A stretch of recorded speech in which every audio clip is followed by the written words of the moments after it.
Graça e paz no nome de Jesus, irmãos. Abra sua Bíblia no Evangelho segundo Mateus, no capítulo 5.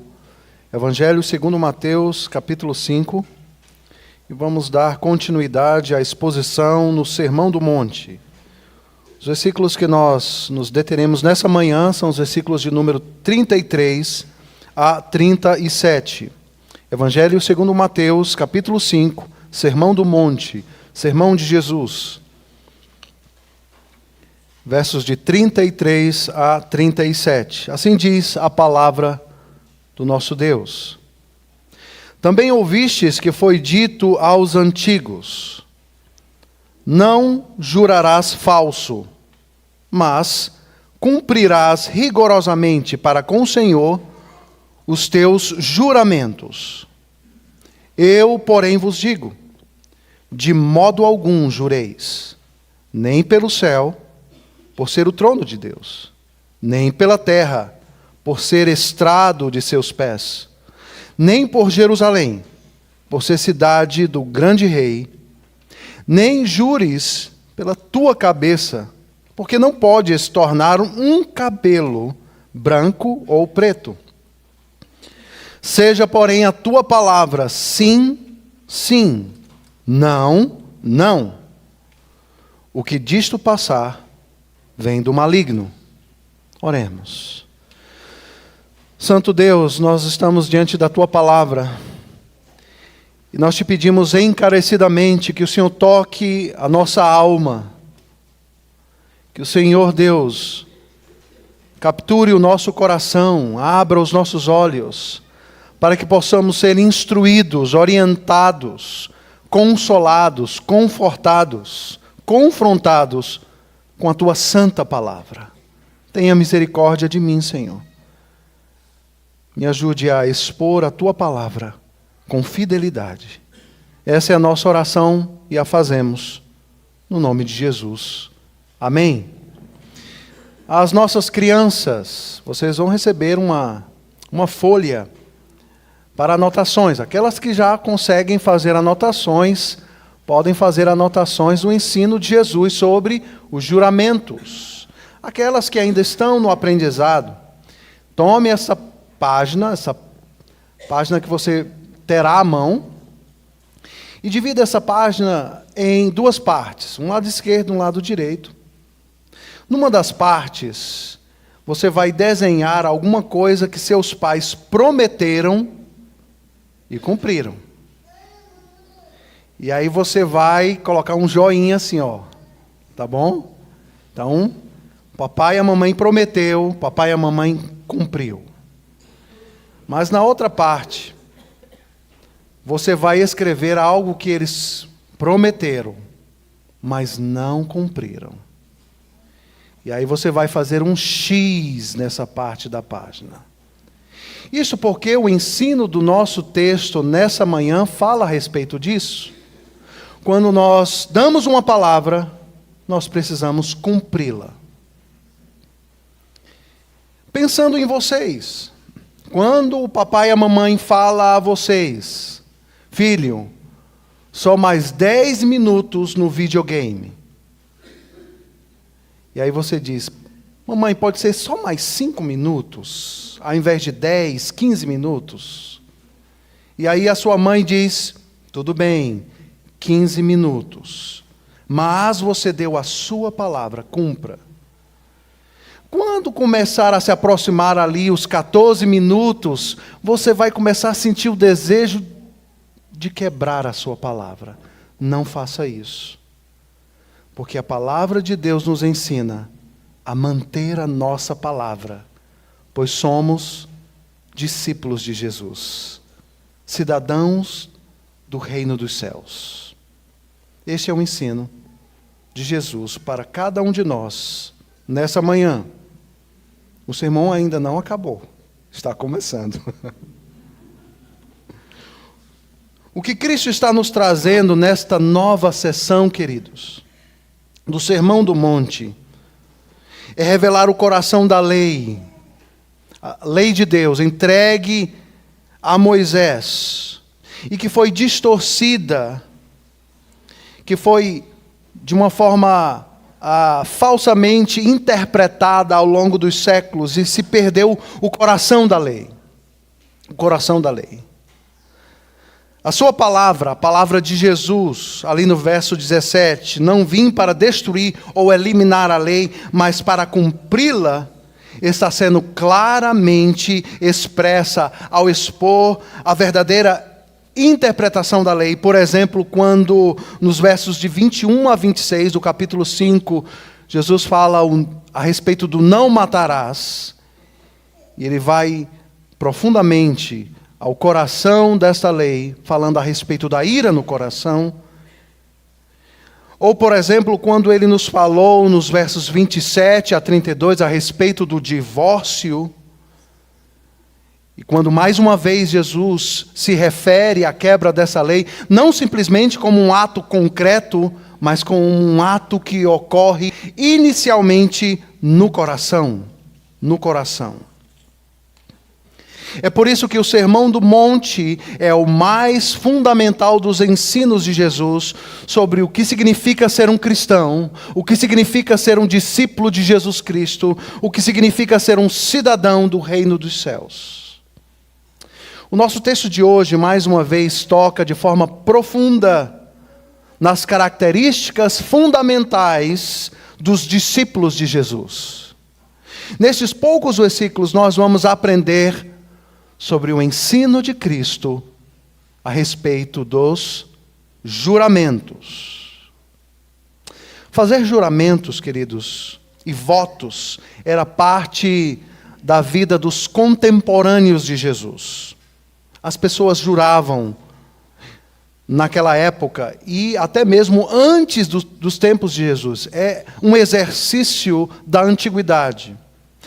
Por exemplo, em um tratado ou uma aliança, ou um impasse num contrato, este seria resolvido com um juramento. Eu juro que farei isso, e aí se empenhava algo maior do que a pessoa. Então, o contrato era assinado, porque houve um juramento. Deus mesmo, ao estabelecer alianças com o seu povo, ele o faz sobre o juramento. Mas Deus não jura por algo maior do que ele, porque não existe nada maior do que Deus. Ele dá a sua própria palavra como penhor do seu juramento, dado aos seus servos. Mas é importante, queridos, nós entendermos a definição de um juramento ou de um voto. O que eles são? O que se trata quando falamos sobre juramentos? Quando uma pessoa fazia um juramento, ela estava preocupada com uma realização futura. Por exemplo, eu não voltarei mais neste lugar, nunca mais. Eu juro. Ou, quando uma pessoa fazia um voto, ela estava relacionando o seu voto a algum objeto. Eu não tocarei nisso, ou eu não voltarei a pegar nisso. Basicamente, então, um juramento e um voto era estabelecido quando uma pessoa dava a sua palavra em nome de algo maior do que ela mesma. O significado disso é: quando eles faziam um juramento ou um voto, Deus era testemunha deste juramento. Então Deus esperava que o juramento que foi feito fosse cumprido. Então os juramentos eram algo sério para ser exercido, que poderia ser exercido. De acordo com o Antigo Testamento, ao fazer um juramento, o nome do Senhor não poderia ser usado falsamente, porque se jurava em nome de Deus. Ou seja, usar o nome de Deus no juramento e não cumprir o que jurou seria pecado. Sobre essas bases, os judeus criaram uma espécie de teologia dos juramentos. Nós podemos achar muitos textos em vários livros do Antigo Testamento e até mesmo do Novo Testamento a respeito dos juramentos e votos. Por exemplo, em Números, em Levíticos, em Deuteronômio, em Salmos, em Zacarias, nós vamos ver o regulamento ou as leis a respeito do jurar. Jurar, tendo como penhor a testemunha de Deus a nós. Olhando para o Novo Testamento, podemos ver o apóstolo Paulo, em Gálatas, capítulo 1, verso 20, ele diz: afirmo diante de Deus que não estou mentindo. Afirmo diante de Deus que não estou mentindo. No entanto, queridos, alguns intérpretes equivocadamente falam ao contrário, pois aparentemente, aqui no nosso texto, Jesus parece abolir com os juramentos. Porque ele diz: eu, porém, vos digo, de modo algum jureis. Então, à primeira vista, isso parece uma proibição definitiva de Jesus a respeito do exercício de jurar ou de fazer votos. E é por isso que muitos crentes, muitos cristãos, sustentam essa visão ainda hoje, dizendo: não podemos mais jurar. E sobre este fundamento, as suas consciências e liberdades operam. Por exemplo, alguns cristãos se negam a estar diante de um tribunal de justiça, pois diante de um tribunal de justiça, juramos falar a verdade. Mas apoiado em uma interpretação que chega à conclusão de que juramentos não podem ser mais feitos, eles se renegam por uma questão de consciência e liberdade. No entanto, é altamente improvável que Cristo aqui estivesse proibindo os juramentos de uma vez por todas. Posteriormente, mais para o final do Evangelho de Mateus, nós vimos Jesus quebrar o seu silêncio baseado em um juramento. Ou seja, ele não impediria ou aboliria o juramento e depois operaria baseado num juramento. O Evangelho de Mateus, no capítulo 26, versos 62 a 64, você não precisa abrir, nos diz: e levantando-se o sumo sacerdote, aqui Jesus estava sobre júdice, no sinédrio, perguntou a Jesus: nada respondes ao que estes depõem contra ti? Jesus, porém, guardou silêncio. E o sumo sacerdote lhe disse: eu te conjuro pelo Deus vivo, que significa, eu te ponho sobre juramento. Respondes, diga-me, tu és o Cristo, o Filho de Deus? Respondeu-lhe Jesus: tu o disseste. Entretanto, eu vos declaro que desde agora vereis o Filho do Homem assentado à direita do trono de Deus Pai e vindo sobre as nuvens no céu. Cristo opera sobre um juramento. Quando foi feito o juramento, Jesus quebrou o silêncio que ele manteve desde o início de seu julgamento perante o sinédrio. Ao fazer isso, ele estava reconhecendo a natureza obrigatória de ser colocado sob juramento. Sobre juramento. Portanto, o ponto que Jesus levantou aqui é bem mais amplo e mais profundo do que um juramento. No nosso texto, o que Jesus estava proibindo aqui é fazer algo, ou fazer um juramento, ou um falso juramento. Não é isso que o versículo 33 nos diz? Também ouvistes o que foi dito aos antigos: não jurarás o quê? Falso, ou falsamente. Mas cumprirás rigorosamente para com o Senhor os teus juramentos. O que Cristo, ou o que o texto nos ensina, não é que não podemos fazer juramentos, mas não podemos jurar falsamente. É o que o texto está nos ensinando.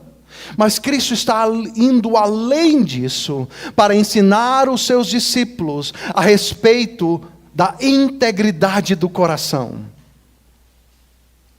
Da integridade de quando um crente ou um cristão fala a verdade. Deus é testemunha. As pessoas, então, aqui, neste contexto, estavam jurando por outras coisas. Em nome, ao invés de fazer um juramento em nome de Deus, eles estavam jurando em nome do céu, ou em nome da terra, ou em nome de Jerusalém, ou em nome da sua própria vida, E assim os juramentos perderam o seu teor de seriedade. Com isso, perde-se a integridade do homem, porque o homem é a sua palavra. Se ele fala diante de uma pessoa, ou se ele empenha a sua palavra, qualquer um discípulo de Cristo, se prometemos, se juramos, devemos cumprir. E assim, quando não se jura ou se faz um voto em nome de Deus, as pessoas facilmente começam a ludibriar umas às outras, enganar umas às outras e se sentir livres para quebrar as suas palavras, para falar uma coisa e fazer outra. Jesus aponta 2 erros aqui, fatais, a respeito de jurar falsamente, ou seja, de dar a sua palavra e de não cumprir a sua palavra. O primeiro erro é, essa forma de fazer juramentos é em si uma hipocrisia. E ele explica o porquê. Porque o céu é o trono de Deus. A terra é o estrado dos seus pés, por onde Deus caminha, passeia. Jerusalém é a cidade onde o rei, o grande rei, se encontra. Cidade de Deus. E jurar sobre o apoio ou ancorado na sua própria vida, e aqui Jesus usa o termo jurar pela sua própria cabeça, é um absurdo, porque como diz o texto, não temos a capacidade de tornar um cabelo branco num cabelo preto. Alguns dos comentaristas até fazem uma brincadeira, dizendo que nessa época não tinha tinta para pintar o cabelo, porque hoje você tem o poder de repente, mas é só uma brincadeira de um dos comentaristas. Ou seja, quando eu juro a respeito das coisas que Deus tem poder ou tem ação, mas não juro tendo a consciência de que a minha palavra dita, ela é dita diante da presença de Deus, então isso em si é uma hipocrisia. O que Cristo está corrigindo aqui é o juramento falso. Toda a palavra que sai da nossa boca deve ser dita, ou todo juramento diante da presença de Deus, com esta consciência que estamos falando, ou prometendo, ou dando a nossa palavra diante do Deus vivo. A segunda coisa que Cristo aponta no texto como erro em fazer um juramento falso é que esta forma de fazer juramento tem raízes profundamente desonestas. Jurar desta forma transmite a aparência de um comprometimento sério. Ou seja, eu vou fazer isso. E para dar uma sustentação ou uma firmeza, alguém poderia, eu então farei isso em nome dos céus, ou em nome da terra, ou em nome da cidade de Deus. Mas aí no fim não cumpria a sua palavra. Assim ludibriando, enganando, usurpando a verdade. E eis aqui o ponto central. Jurar falsamente é usurpar a verdade, e a verdade é sagrada diante de Deus. E não é verdade que o texto no final, ele corrige isso falando, seja porém a tua palavra sim, ou não. E o que passar disto vem do maligno. O que significa isso? Senão, quando juramos, ou quando falamos algo, e não cumprimos, ludibriamos o outro. usurpamos a verdade e nos alinhamos com a serpente, ou a antiga serpente que atua desde o Éden, Satanás, que é hábil em pegar uma verdade e distorcê-la e contar uma mentira. O que Cristo está dizendo é que a palavra do discípulo de Cristo deve ser sim ou não. Não empenhe a sua palavra quando você não puder cumprir aquilo que você diz. É o ensino do texto para cada um de nós hoje. Um discípulo não precisa chamar a Deus para ser a sua testemunha ao falar algo. Isso porque Deus está presente quando Ele fala e conhece o seu coração profundamente. Deus sabe das intenções mais íntimas e profundas ou das intenções mais escondidas quando empenhamos uma palavra, mas lá no fundo queremos outra coisa. Outra coisa.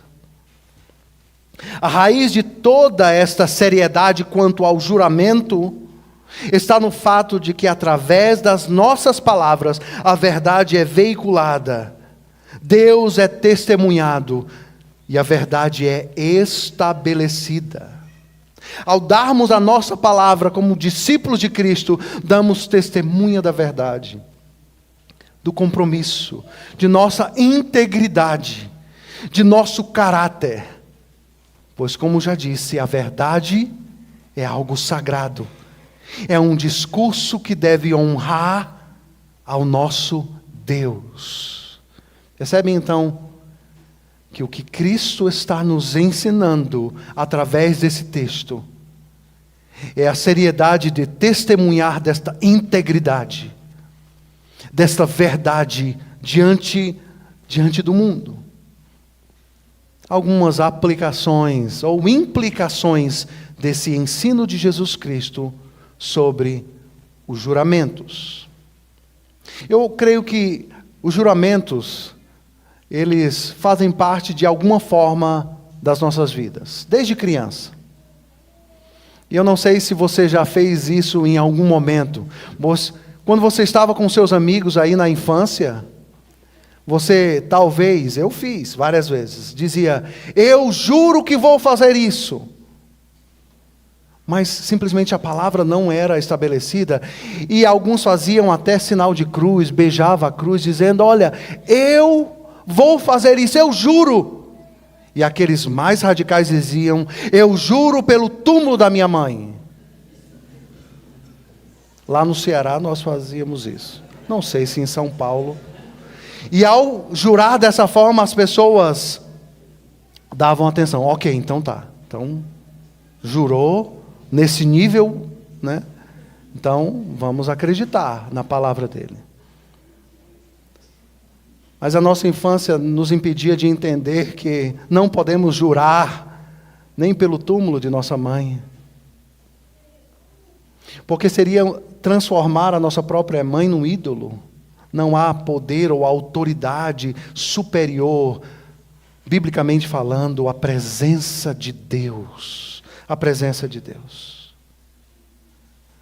Uma ilustração interessante que se fala a respeito de Tomás de Aquino, um teólogo antigo, é que ele era alguém extremamente reservado, não tinha muitos relacionamentos, não saía do quarto ou não saía da sala no seminário, simplesmente ou somente dado aos estudos. E as pessoas, os outros seminaristas saíam para se divertir, conversar, mas Tomás sempre enclausurado, estudando dia e de noite. E aí os seminaristas se reuniram, e os seminaristas são bem imaginativos para pregar algumas peças, e eles correram para Tomás de Aquino e disseram, Tomás, você tem que sair desta sala, você tem que sair desse quarto, porque tem uma vaca voando lá fora. E aí Tomás de Aquino saiu em disparada, e ele saiu e ficou procurando a vaca voando. E aí os seminaristas todos davam risadas dele. E um chegou para ele e disse, Tomás, você acreditou nessa história? Ele olhou para aquele outro seminarista e disse: eu prefiro crer que vacas voam ao acreditar que um crente pode mentir.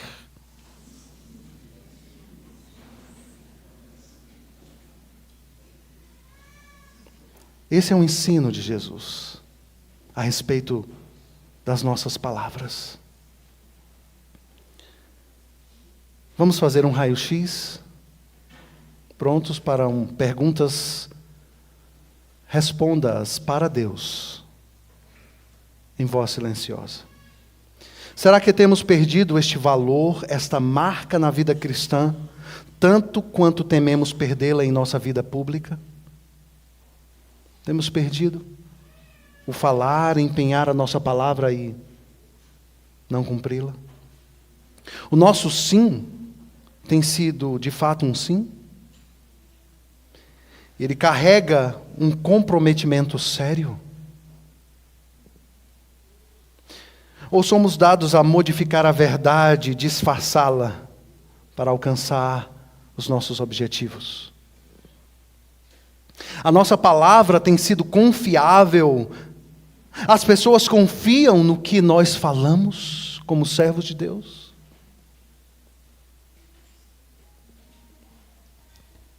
Nós cumprimos o que falamos que iríamos fazer? As pessoas podem confiar em nós como modelos de integridade. Este homem ele cumpre o que fala. Ou essa mulher cumpre o que fala.